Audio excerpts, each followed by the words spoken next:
Doctor Zakir নায়েককে বাংলাদেশে আসতে দিবে না নিরাপত্তার কারণে, সরকার নিরাপত্তা দিতে পারবে না।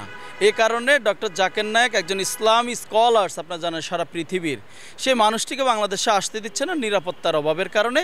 লোক সমাগম হবে, সেটাকে কন্ট্রোল করতে পারবে না বাংলাদেশ সরকার। আমি ধিক্কার জানাই, প্রতিবাদ জানাই, নিন্দা জানাই। এ ধরনের একটা রাষ্ট্রের পক্ষ থেকে বিবৃতি নিঃসন্দেহে রাষ্ট্রের দুর্বলতা প্রকাশ পায়।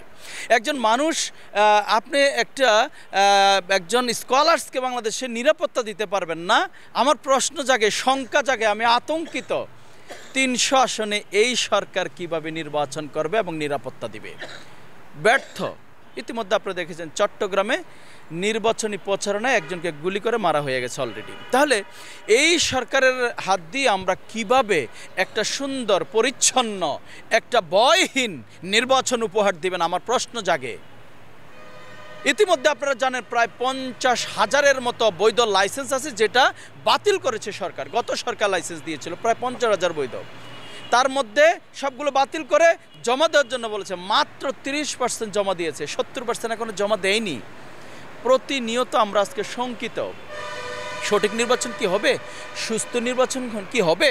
ভয়হীন নির্বাচন কি উপহার দিতে পারবে এই ডক্টর মোহাম্মদ ইউনূস সরকার? আমরা আজকে তার বক্তব্যে আতঙ্কিত।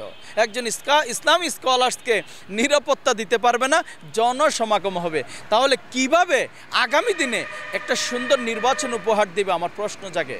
তাই বলতে চাই, এ ধরনের বক্তব্য কাণ্ডজ্ঞানহীন, এ ধরনের বক্তব্য রাষ্ট্রকে ক্ষতিগ্রস্ত না, পুরো রাষ্ট্র শাসন ব্যবস্থাকে ক্ষতিগ্রস্ত করার শামিল বলে আমি মনে করি। অতএব এখনও সরকারকে এই নিরাপত্তার দিকটাকে সুন্দর করে সাজিয়ে দিকভালো করার জন্য বলছে। অন্যথায় এখন নির্বাচনের এখনও মাঠেই নামিনি।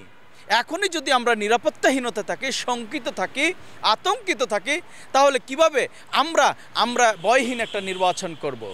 তাই বলছি সরকারকে এই বিষয়গুলো অবশ্যই দেখভালো করেন। কারণ আপনারা জানেন 5ই আগস্ট থেকে 8ই আগস্ট 2024 সালে কোনো সরকার ছিল না। 3 দিন রাষ্ট্র তো চলেছে। তাহলে এখন আপনারা না থাকলে তাও রাষ্ট্র চলবে। তাহলে আপনাদের দরকারটা কি? আপনাদের প্রয়োজনীয়তাটা কি? নাগরিক নিরাপত্তা, সুন্দরভাবে বাছা। এখন তো নিরাপত্তা একেবারেই নেই। কোথায় লাশ পড়ছে, নদীতে লাশ পাওয়া যাচ্ছে, অমুক জায়গায় মিছিলে গুলি হচ্ছে, অমুক জায়গায় মারা যাচ্ছে। তাহলে এই অবস্থা থেকে তো আমরা পরিত্রাণের জন্য একজন মেধাবী মানুষকে বসিয়েছি। আমাদের প্রত্যাশা ছিল তো অন্যরকম। পুরো প্রত্যাশাকে, জাতির আকাঙ্ক্ষাকে ধূলিসাৎ করে দিয়েছে আমাদের আজকের অন্তর্বর্তীকালীন সরকার প্রধান ডক্টর মোহাম্মদ ইউনূস। এই প্রত্যাশাকে, জাতিকে, এই প্রত্যাশাটাকে ধ্বংস করার জন্য ইতিহাস কিন্তু আপনাকে ভিন্নভাবে দেখবে। অতএব এখনই নিরাপত্তা ব্যবস্থাকে সাজান, আইন শৃঙ্খলা রক্ষাকারী বাহিনীকে কঠোরভাবে নজরদারি করুন। কারণ স্বৈরাচারী সরকারের দোসররা কিন্তু আইন শৃঙ্খলা রক্ষাকারী বাহিনীর মধ্যে বিভিন্নভাবে আছে। ঘোষণা দিয়েছে দোসররা যে 13 তারিখে বাংলাদেশকে একেবারে লকডাউন দিবে। তার মানে তারা এই সাহস, এই হিম্মত কোথা থেকে পায়? আমরা অনেককেই দেখছি, অনেক বড় বড় সন্ত্রাসী আসামি যারা মানুষ হত্যার সাথে যুক্ত ছিল, গণহত্যার সাথে যুক্ত ছিল, তারা আজকে জামিনে বের হয়ে আসছে। বের হয়ে এসে তারা আজকে রাষ্ট্রকে নিয়ে চক্রান্ত করছে, ষড়যন্ত্র করছে। এগুলো যদি মোকাবেলা না করতে পারেন, রাষ্ট্র তো ক্ষতিগ্রস্ত হবে এবং আগামী নির্বাচন নিয়েও মানুষ শঙ্কিত থাকবে। আগামী নির্বাচন আসলে হবে কিনা, সুষ্ঠু হবে কিনা, নিরাপত্তা দিতে পারবেন কিনা, এই জনমতে যখন প্রশ্ন জাগবে, নিশ্চয়ই এগুলো ভালো চোখে দেখবেন না। অতএব আপনারা কলঙ্কিত হন, আপনারা অভিশপ্ত হন, সেটা আমরা দেখতে চাই না। কারণ গণমানুষের আকাঙ্ক্ষার সরকার আপনারা। অতএব আপনাদের কাছে প্রত্যাশাটাই ভিন্ন।